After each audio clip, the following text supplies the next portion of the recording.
Strong آدمی ہے. Khan iron مین ہے میں سمجھتا ہوں. خان مرد آہن بھی ہے, مرد حر بھی ہے. اس نے کہہ دیا ہے کہ نہ میں ڈیل کروں گا اور نہ میں چور لٹیروں کی طرح ملک چھوڑ کر جاؤں گا, اور میرا مرنا جینا یہی ہے. اور اس نے کہا ہے کہ میں حقیقی آزادی عوام کو دلا کے رہوں گا اور ان کے حقوق کی خاطر میں لڑتا رہوں گا, چاہے پاکستان کی ساری جیلیں ہی کیوں نہ مجھے. قریب جائے گا واپس اور پھر کہتا جائے گا کہ مجھے کیوں بلایا. فرسٹ لیڈی ہے پاکستان کی فارمر, ان کی پٹیشن تھی, اور نجم ثاقب جو chief justice farmer Saqib Nisar کے بیٹے ہیں, ان کی جانب سے نالش تھی کہ یہ جو انلیگل انٹرسیپشنز ہوتی ہیں پرائیویٹ کانورسیشنز کی. ایک تو وہ میرے ساتھ بشرا بی بی کی جو بات تھی, جو بہت زیادہ ٹیلی ویژن پہ فلیش کی گئی اور بار بار دکھایا گیا میری تصویر لگا کے اور بشرا بی بی کی تصویر لگا کے, تو ہم نے یہی نالش کی تھی کہ یہ کس قانون کے تحت کرتے ہیں. یہ جو پاکستان سارے میں ایک سیکیورٹی اسٹیٹ بنا دیا ہے, اور کسی کا فون جو ہے وہ محفوظ نہیں ہے اس میں. حالانکہ فون کا مطلب ہی یہ ہے کہ وہ کالر اور ریسیور کے درمیان جو کانورسیشن ہے, جو بات چیت ہو رہی ہے, وہ کسی کو حق نہیں ہے سننے کا. اور یہ 25 کروڑ عوام کو انہوں نے مقید تو کر دیا ہے, لیکن انہوں نے میڈیا پر بھی اس طرح سے انٹرفیئرنس کی ہے کہ ہماری کالز جو ہے, آڈیو ویڈیو کالز جو ہے, اس میں بھی یہ گھس جانے کی کوشش کرتے ہیں, اور پھر جو ہے اس کی مشتہری منادی کر کے اس پہ جو ہے پھر یہ بار بار ٹی وی پہ چلاتے ہیں, چینلز پہ چلاتے ہیں. تو آج یہی پیمرا کے ہیڈ کو بھی, چیئرمین کو بھی بلایا ہوا تھا, آج پی ٹی اے کے چیئرمین کو بھی بلایا ہوا تھا. ان کی جانب سے فارمر اٹارنی جنرل عرفان قادر صاحب پیش ہوئے, اور شہزاد صاحب بیرسٹر پیش ہوئے, اور دوسرے سارے وکلاء قاضی صاحب پیش ہوئے. ٹیلی کام اور پی be a Pakistan Broad casting ایسوسی ایشن سے, اور پھر فیصل صدیقی صاحب پیش ہوئے تھے. تو ساری ایجنسیز کو بھی بلایا ہوا ہے. پرائم منسٹر کے پرنسپل سیکرٹری نے بھی اس کو بھی جواب طلب کیا تھا. سبھی کہہ رہے ہیں کہ یہ جو ہے غیر آئینی, غیر قانونی طور پر یہ جو ہے اس کا کوئی جواز نہیں ہے کہ جو پرائیویٹ مداخلت کرتے ہیں کالز کے اندر, جو انٹرسیپٹ کرتے ہیں, اس کا کوئی جسٹیفیکیشن نہیں ہے. تو جج صاحب یہی کوشش کر رہے ہیں کہ پھر یہ کس طرح سے پاکستان میں یہ ہو رہا ہے کہ کسی کی بھی سیکیورٹی سیکیور نہیں ہے. کانورسیشن جو ہے, بات چیت جو ہے آپس میں, اب ایک وکیل اور ساحل کے درمیان کوئی جو کال ہوتی ہے, جو بات چیت ہوتی ہے, وہ قانون میں بھی پریویلیج ہے اور آئین میں بھی اس کی پریویلیج ہے. اور آرٹیکل 14 کو دیکھیں, یعنی وہ ڈگنیٹی اس کی جو ہے, آنر اس کا جو ہے وہ انوائلیبل ہے آئین کے تحت. بنیادی حقوق کے طور پر اس میں مسلم ہے کہ اس میں کوئی مداخلت نہیں کر سکتا ہے, کوئی سن نہیں سکتا ہے, کوئی دخل نہیں. یہ کوئی 1885 کا جو ہے ٹیلی گراف ایکٹ کی حوالہ دیتے ہیں, پھر 1996 کے ٹیلی گراف ایکٹ کی دفعہ 54 کا حوالہ دیتے ہیں. لیکن اس میں بھی وفاقی حکومت نے کہہ دیا کہ ہم نے کسی کو آتھرائز نہیں کیا ہوا ہے, کوئی اتھارٹی کو ہم نے اختیار نہیں دیا کہ وہ کسی کی پرائیویٹ کانورسیشن میں کوئی مداخلت کرے. دفعہ ضرور موجود ہے کہ نیشنل انٹرسٹ میں, قومی اگر جو ہے مفاد میں کسی کو آپ نے کال کو انٹرسیپٹ کرنا ہے, تو بھی اس کا طریقہ ہے 2015 کے ایکٹ میں کہ میجسٹریٹ سے, کورٹ سے اجازت لیں گے اور پھر اس کے جو ہے وہ انٹرسیپٹ کر سکتے ہیں کال کو. لیکن یہاں کوئی میکانزم نہیں ہے, عجیب سلسلہ ہے, کوئی آ کے اس کو اون نہیں کر رہا ہے. تو جج صاحب نے اب پاکستان بار کونسل کو بھی بلایا ہے, اعتزاز حسن کو امائکس بلایا ہوا ہے اس میں کہ وہ آ کے عدالت کے معاون کے طور پر اس ایشو پر آ کر مدد فرمائے.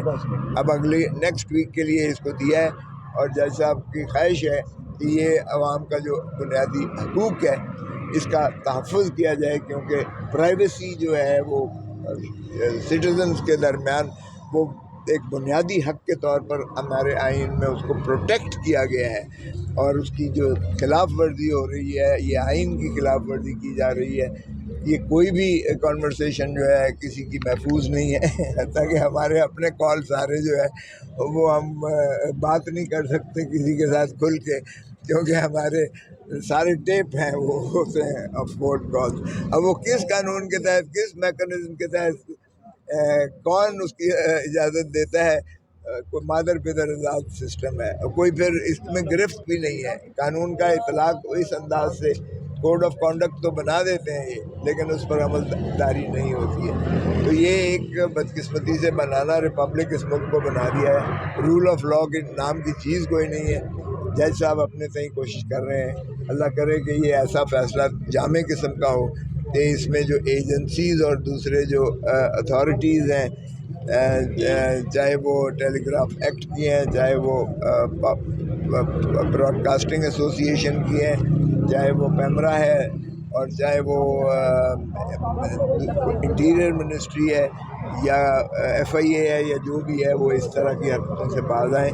اور ٹیررسٹ کو تو پکڑتے نہیں ہیں، شرفاء کی جو ہے وہ کال ساری یہ انٹرسیپٹ کرتے ہیں. اور ہمارے سیاستدانوں میں خصوصاً ان کی بہت مہربانی ہے، کیونکہ ہم اپوزیشن کے جو سیاستدان ہیں، ہماری تو ساری کالیں جو ہے وہ یہ ریکارڈ کرتے ہیں اور ٹیپ کرتے ہیں. کس قانون کے تحت کرتے ہیں؟ وہی قانونی میکانزم کون اتھارٹی کرتی ہے. سارے یہاں ہاتھ کھڑے کر کے کہتے ہیں کوئی اتھارٹی کسی کو نہیں دیا گیا. تو کوئی مانتا نہیں ہے، تو پھر یہ کیسے چلتا ہے، کیسے انٹرسیپٹ ہوتا ہے، کیسے یہ جو ہے روز فون ٹیپنگ ہوتی ہے، اور کس میکانزم کے تحت یہ ٹیلی ویژن پہ چلاتے ہیں. آپ کسی جو ہے، ظاہر ہے کہ قانون کا، ہمارا ملک کا آئین اور قانون پر عمل داری کرنا لازم ہے، اور اس لیے جو وائلیشن ہوتی ہے اس کا جج صاحب اپنی کوشش کر رہے ہیں. کوثر صاحب بتائیے گا، خان صاحب سے ملاقات 2 ہفتے بعد کی گئی تھی، آج اس کا کیس لگا ہوا ہے. اگر آج خان صاحب سے ملاقات کی اجازت نہیں ملتی تو پھر پی ٹی آئی کا کیا سٹانس ہوگا؟ دیکھیں، پی ٹی آئی کا تو بڑا واضح سٹانس ہے کہ یہ غیر آئینی ہے، غیر قانونی ہے. نہ جیل مینول میں اس طرح کی کوئی قدغن اور بندش لگائی جا سکتی ہے، نہ آئین میں ہے، نہ بنیادی حقوق میں ہے، نہ انسانی حقوق میں ہے، نہ دنیا کے کسی قانون میں. یہ جو ہے، یہ صرف ظلم جو ہے پی ٹی آئی کے ساتھ ہی کیا جا رہا ہے. یہ 9 مئی سے 9 فروری میں آ کے منتج ہوتا ہے. ہم نے تو کہا ہے کہ ایک کمیشن جو ہے، جو بٹھایا جائے، ہائی پاورڈ سپریم کورٹ کا کمیشن جو اس چیز کو دیکھے.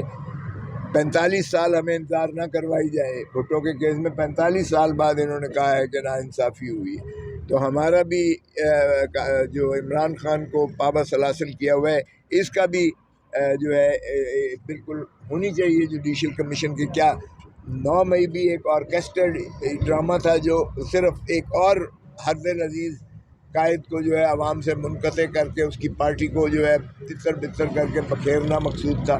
اور جیتی ہوئی پارٹی 8 فروری کی جو ہے، وہ 9 فروری کو فارم 47 کے ذریعے اس کو جو ہے پس پشت ڈال دیا جاتا ہے. اور جو ہارے ہوئے ہیں ان کو وزیر اعظم بنا کر اور بندر بانٹ سارے ریاستی عہدوں کی کر دی جاتی ہے.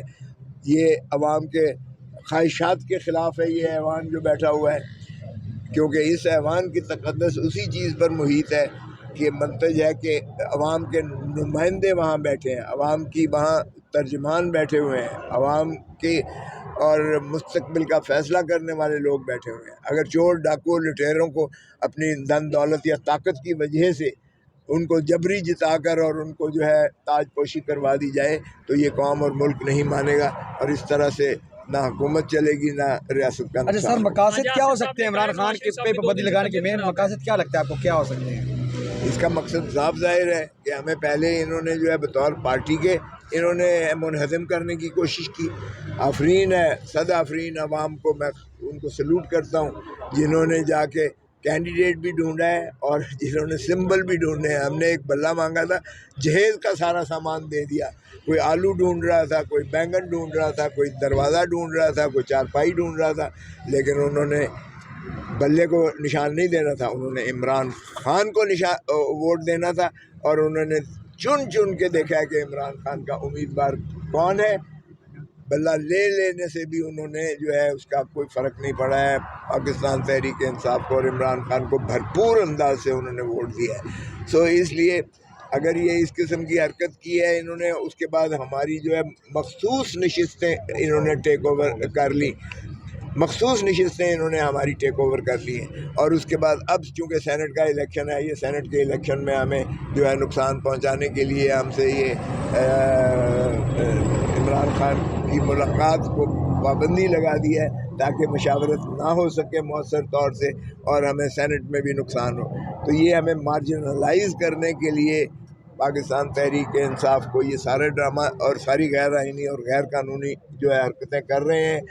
اور دوسری بات یہ ہے کہ عمران خان کو یہ اس کی ول پاور کو جو ہے یہ کمزور کرنے کی کوشش ہے، کیونکہ کسی کو اگر آئزولیشن میں 2 ہفتے کے لیے بٹھا دیں تو ظاہر ہے کہ اس کو ذہنی اور جسمانی تکلیف اور اذیت دینے کے مترادف ہے. تو یہ خان کو پھر جانتے نہیں ہیں. خان بہت ہی اسٹرانگ آدمی ہے. خان آئرن مین ہے میں سمجھتا ہوں. خان مرد آہن بھی ہے، مرد حر بھی ہے. اس نے کہہ دیا ہے کہ نہ میں ڈیل کروں گا اور نہ میں چور لٹیروں کی طرح ملک چھوڑ کر جاؤں گا، اور میرا مرنا جینا یہی ہے. اور اس نے کہا ہے کہ میں حقیقی آزادی عوام کو دلا کے رہوں گا اور ان کے حقوق کی خاطر میں لڑتا رہوں گا، چاہے پاکستان کی ساری جیلیں ہی کیوں نہ مجھے پھر. کھوسا صاحب کل علی امین کنڈا پور کی عمران خان سے ملاقات ہوئی ہے، باتیں مفاہمت کی طرف تو نہیں جا رہی کہیں؟ تو نواز شریف کی طبیعت تو بھائی خراب ہونی ہے، اس لیے کہ تاج پوشی کے لیے اس کو لے کر آئے تھے. میں تو بار بار کہتا رہا ہوں، اب جب وہ ڈاکٹر یاسمین سے ہارا ہے اور اس کو اصلی شکل دکھائی گئی ہے تو اس کو جو ہے ظاہر ہے کہ مایوسی کے عالم میں ڈپریشن میں جانا ہی جانا تھا. اب وہ عنقریب جائے گا واپس اور پھر کہتا جائے گا کہ مجھے کیوں بلایا. کھوسا صاحب علی امین کنڈا پور چھوٹے بھائی صاحب نے اس کے ساتھ یہ طرح کیا ہے کہ اسے جو ہے وزیر اعظم نہیں بننے دیا. اسے یہ بھی تکلیف ہے. کھوسا صاحب علی امین کنڈا پور کے وزیر اعظم سے گزشتہ روز ملاقات ہوئی، کیا پی ٹی آئی مفاہمت کی طرف جا رہی ہے؟ اور بھائی مفاہمت ہمارا تو کوئی جھگڑا ہی نہیں ہے. ہم تو کہتے ہیں کہ عوام کی جو آپ نے مینڈیٹ پہ ڈاکہ مارا ہے اس کو بحال کر دو. عوام کے ساتھ دھوکہ دہی ہم برداشت نہیں کریں گے. عوام ہم سے پوچھتی ہے کہ ہم نے آپ کو ووٹ دیا، آپ نے اس کا کیا تحفظ کیا. ہم تو عوام کے حقوق کی اس کے مینڈیٹ کے تحفظ کے لیے نبردازمار رہیں گے. اس پر کوئی ڈیل نہیں ہو سکتی ہے. تو ہمارا یہی ہے کہ اس کو آڈٹ کروا لیں، اپنا 4 حلقے آڈٹ کروا لیں. نواز شریف کا کروا لیں، سلمان اکرم والا کروا لیں، خواجہ آصف والا کروا لیں، اور اسلام آباد کی کوئی تینوں میں سے کسی سیٹ کی جو ہے آڈٹ کروا لیں. آپ کو پتہ چل جائے گا کہ باقی سارا پیٹرن کس طریقے سے انہوں نے جو ہے پی ٹی آئی کو مارجنلائز کر کے انہوں نے نون کو جو زبردستی اور زور سے جتوایا ہے اور ان کو حکومتیں دے دی. جی یہاں پہ لطیف خوسا صاحب ابھی میڈیا سے بات کر رہے تھے. ان کا کہنا ہے کہ ان کو چوری کے ذریعے ہروایا گیا ہے. ہمارا مطالبہ یہی ہے کہ چند ایک حلقے کھول لیے جائے تاکہ عوام کو پتہ چل جائے کہ اصل میں ڈاکہ کس طرح ڈالا گیا ہے.